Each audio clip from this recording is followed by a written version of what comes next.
Today is December 10th, and we study Luke chapter 10. That's right. Good job. So in Luke chapter 10, Jesus gathers a group of disciples. And again, a disciple is a student, right?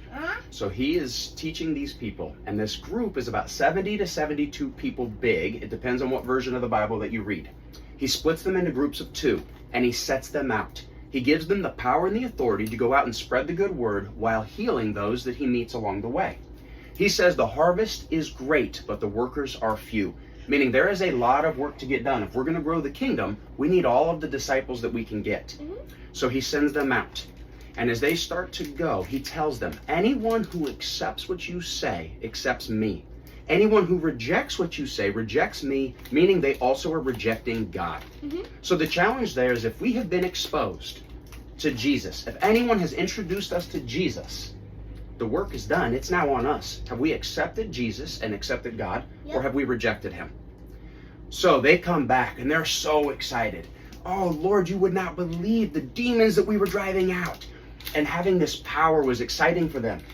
And Jesus reminds them, hey, your work here on earth is just one piece of it. That's nothing to puff your chest up and get excited about.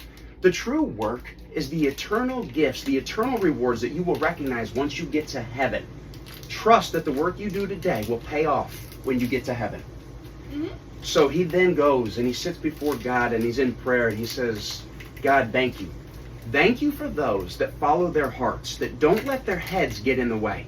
Those that want to overanalyze these miracles and the things they're seeing, that prevents their hearts from following me. Their hearts want to, but their heads won't let them. Thank you for those with childlike faith. After he thanks God for the childlike faith, they sit there. And a man stands up. He's a lawyer.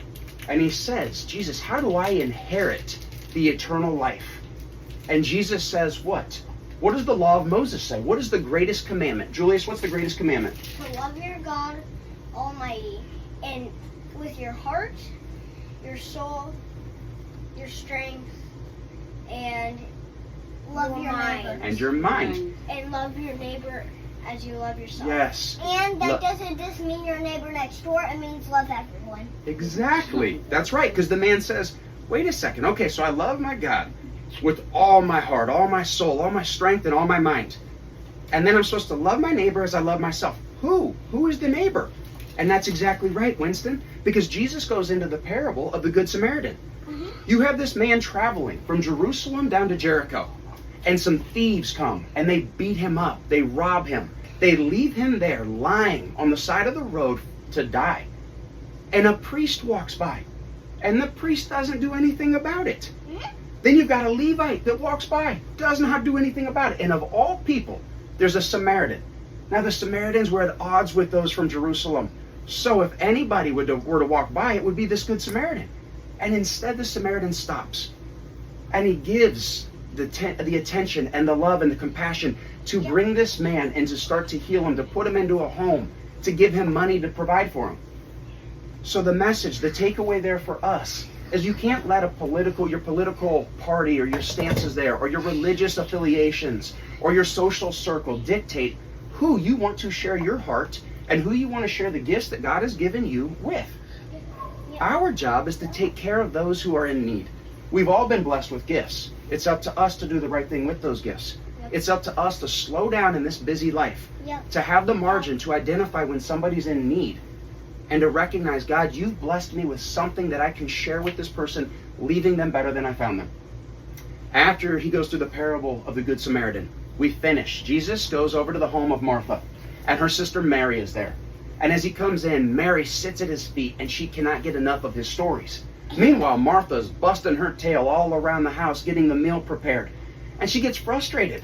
And she comes in and she says, Jesus, are you not going to do anything? My sister has not budged.